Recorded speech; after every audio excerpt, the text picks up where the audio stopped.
Hello, this is Jamie Mitchell, and we're back in another episode of Libertarian Uncensored podcast, going over all the posts on Libertarian Uncensored subreddit. Let's get right into it. So first we have leaked video of Mark Zuckerberg where he warned his Facebook exes do not get vaccinated with the mRNA COVID vaccines because we don't know the long-term side effects of modifying people's DNA and RNA, posted by Amogus Devilman, and they added, he censored doctors, scientists, and the sick who denounced the quote-unquote vaccines. And yeah, personally, I think the libertarian position is if you want to be for or against any kind of vaccines, you should be able to. It should be your decision whether or not you get vaccinated. That's very much a personal choice. It's very much a personal choice what you do, what you're willing to justify with your own body. And yeah, I personally don't really care how they censored a lot of critics on the vaccine when it comes to the big tech platforms, but ultimately, those in positions of authority can justify censoring whatever they feel like, and oftentimes, there's nothing you can do about it.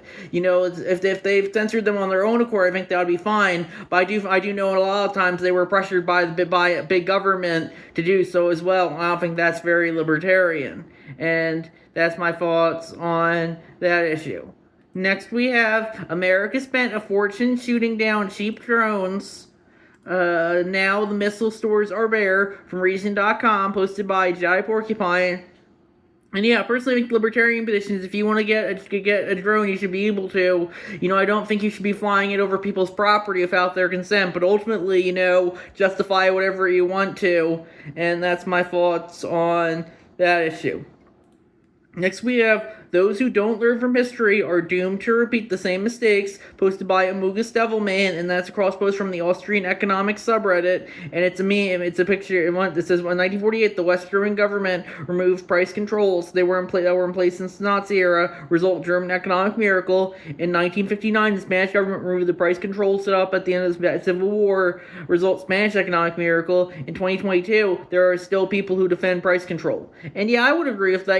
Price controls might sound good in theory, but you shouldn't be having the state control the economy. Same with having the state set minimum wage. It might sound good in theory, but ultimately it's just giving the state more control over the economy. It comes stuff like price control or minimum wage. It's just going to result in less economic freedom, and that's very anti-libertarian. Next, we have DK Denmark. Libertarian Danish privacy activist Lars Andersen gets raided by masked police officers, posted by Amogus Devilman, and that's cross post from the False Libertarian subreddit. And they said, here's his full explanation on X.com. I'm a libertarian Danish privacy activist and former police officer, and I've been doing activism for about 15 years. I've had a bit of time to think about my arrest and the actions of the mass police that broke down my door with no prior warning. The preface to the story is that I was in kind of a roundabout and I think humorous way published my two favorite numbers by spelling out a 10-digit and an 8-digit number with letters. I didn't tell what they meant, but they were Prime Minister Mette Frederikson's social security and phone number. I also published a screenshot of me trying to interview Mette Frederiksen on WhatsApp, asking her about her wanting to ban encryption, CSI, and introducing mass surveillance via granting the police intelligence services access to all sorts of information, medical journals, social media posts, DNA registers meant for genetic research, and so on. That resulted in me being arrested by armed and masked police for breaking down my door without me having any chance of opening it up for them. When the two civilians, masked men, entered the apartment, one of them immediately went for the circuit breaker and shut off the power to my router. Then they removed my Google Nest cameras because they knew that the cameras contains local storage. That way they could avoid having video of the, in my view, illegal arrest. Only the few moments before the power was cut was filmed. There is video of me asking them for the charges and them refusing to tell me which was illegal, but I can't access it because they took the cameras.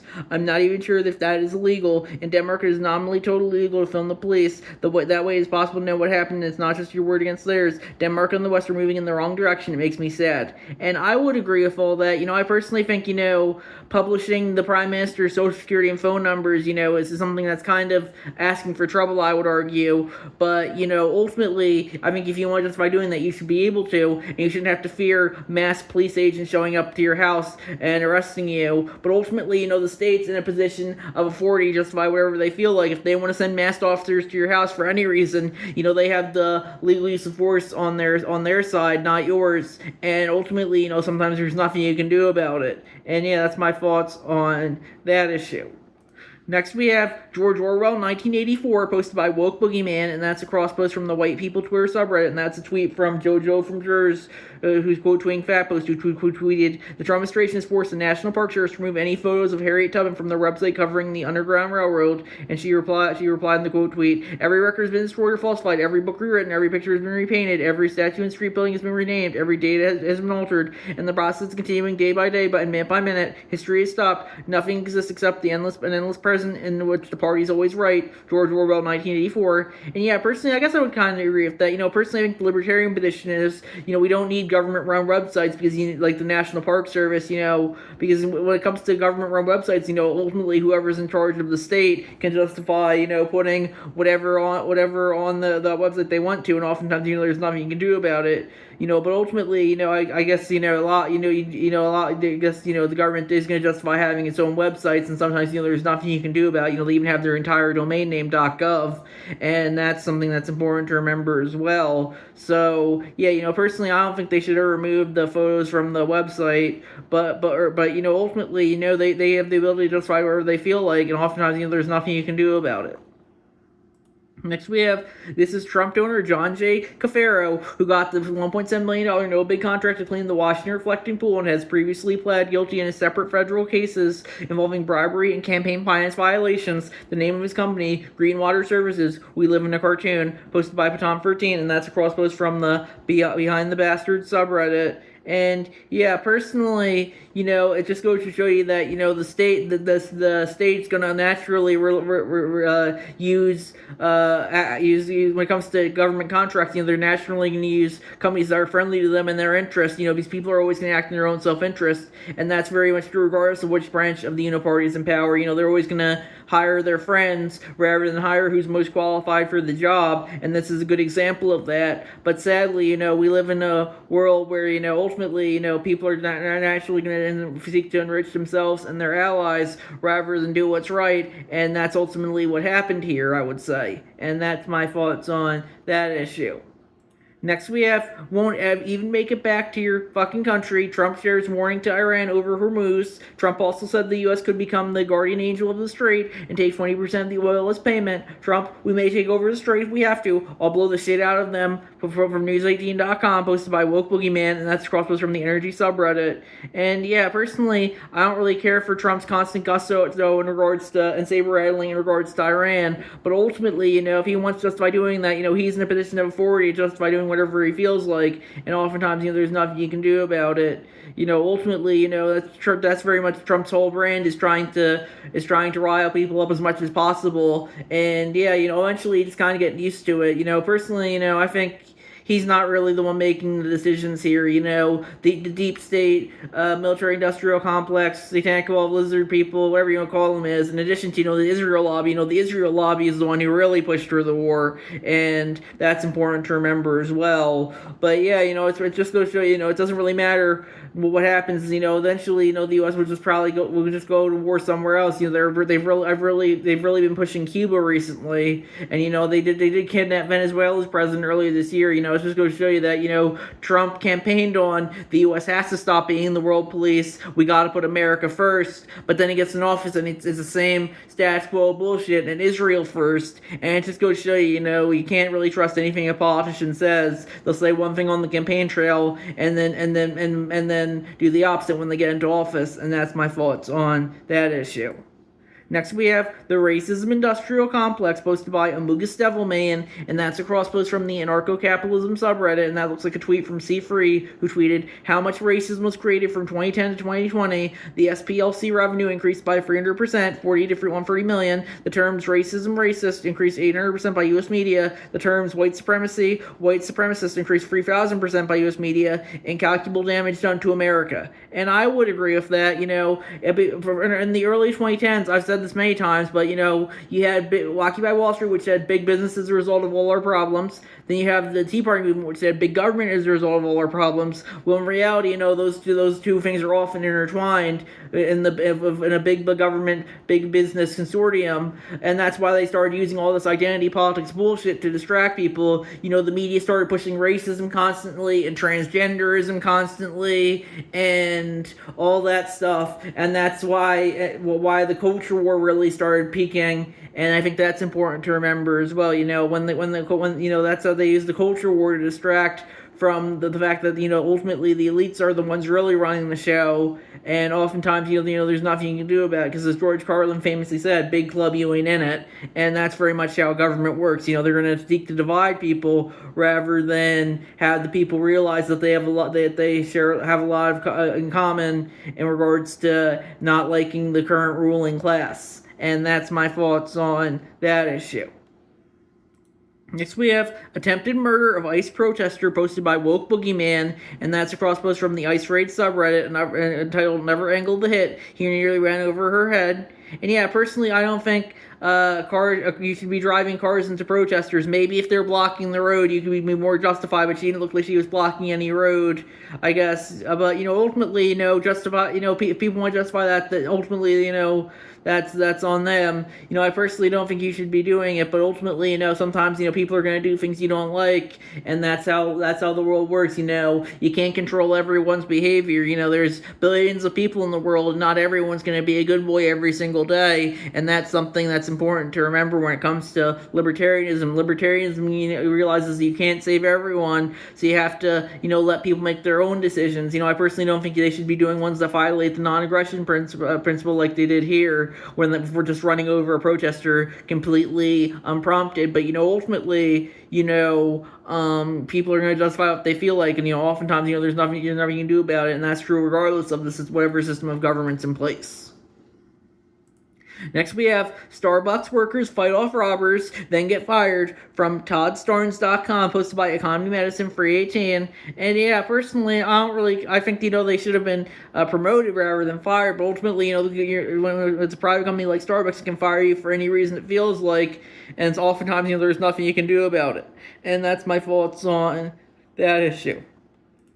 Next, we have 35 retired federal judges slam Trump's laughable defense of his obviously collusive IRS settlement, from Reason.com, posted by Jedi Porcupine. And yeah, personally, I don't really care for Trump. He's self-interested, and of course, and seeking mainly to enrich himself and his allies in his position of government. But the woke progressives, when they take power, are pretty much the same thing. And it just goes to show you they're two sides of the same shit coin. Regardless of what but Reddit only cares about Trump using the state to enrich themselves and season the out group. They're completely fine when the Democrats do it, and especially when they pump money into their progressive NGO friends. And that's my thoughts on that issue. Next we have, what kind of free country restricts freedom of speech this hard? The UK is an authoritarian nightmare, posted by Amugus Devilman, and that's a cross-post from the Reform UK subreddit. Police to monitor criticism of Islam now, allow only discussion of Islam, and that's a link to a YouTube video from, looks like, Conservative Pulse TV, UK police force try to restrict criticism of Islam. And yeah, personally, I think libertarian positions, we need freedom of speech. If you want to criticize Islam, you should be able to. If you want to criticize anything, you should be able to. But it's interesting, I see this a lot on Reddit, whenever it comes to, whenever you criticize Christianity, they'll say, yes, Christianity is bad. But whenever you criticize Islam, they'll say, well, all religions are bad. And it very much goes to show you that, that they, woke Redditors, that they'll defend Islam since most Muslims have darker skin, and that's very much how identity politics works. If someone has darker skin or has any other status that's considered an oppressed status, like if they're disabled or if they're LGBTQ, whatever other letters they've added as well, then suddenly they have to defend them as much as possible. And it's interesting, a lot of woke progressives should despise Islam, but they constantly defend it, since a lot of the Muslims are brown, as I said earlier, and you got to support whatever minorities believe in. Even if if a lot of Muslims had their way, they'd have Sharia law and throw gay people off of buildings, which they personally wouldn't like. And I think that's important to remember as well. So, ultimately, if you want to criticize whatever you want to criticize, that's fine. But, I think it's interesting. A lot of writers go after Christianity. Well, the average Christian is far more libertarian than the average Muslim. And that's my thoughts on that issue. Next, we have Chicago with some of the most restrictive gun laws in the United States. 39 people were shot there this weekend from ABC7Chicago.com, posted by Economy Medicine Free 18. And yeah, personally, it just goes to show you that, it doesn't matter what the gun laws are. If people want to justify getting guns, they can be able to. And I personally don't really care for it. But, ultimately, it just goes to show you that, Reddit doesn't even care about this. This isn't even really a headline. This post is already pretty much only 46% upvoted. And it just goes to show you, they only care about gun violence when it suits their narratives, like in school shootings and other instances where, people might have not be able to defend themselves. But, this is completely fine because, this is likely gang violence. And, gang violence is very much very much swept under the rug by Reddit, even though that's where majority of gun crime comes from, as Charlie Kirk famously noted in his last words. It's like Family Guy, with that one clip of Family Guy said, if you want the media to disappear, just mention black on black crime. And that just goes to show, Reddit, whenever it comes to violence, people always want the student agenda. If it's a black person killing a white person or a white person killing a black person, people are going to use that to try and fit their agenda as much as possible. Well, in reality, most crime in the U.S. is done by members of the same race to each other, and I think that's important to remember as well. Don't let context get in the way of a good narrative. You gotta be honest with people when it comes to the statistics of who's really killing who. Next, we have resentment plus mediocrity equals leftism, posted by Amugus Devilman, and that looks like a picture of Thomas Sowell and a quote of his. The real motives of liberals have nothing to do with the welfare of other people. Instead, they have two related goals: to establish themselves as morally and intellectually superior to the average distasteful population of common people, and to gather as much power as possible to tell those distasteful common people how they must live their lives. Thomas Sowell. And yeah, I would agree with that. A lot of modern leftism is built off of envy. We can't.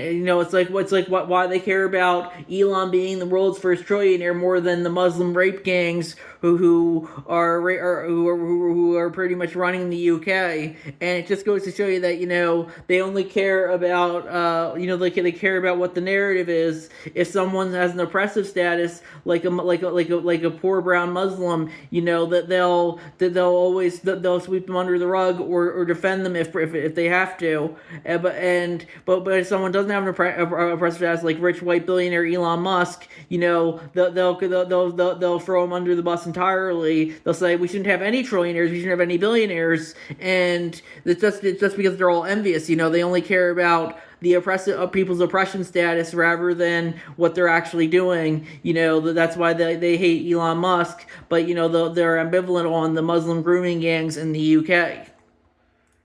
Next, we have welfare cannot coexist with open borders, posted by Amugus Devilman, and that looks like a quote from Milton Friedman. It is one thing to have free immigration to jobs, it is another thing to have free immigration to welfare, and you cannot have both. And I agree with that.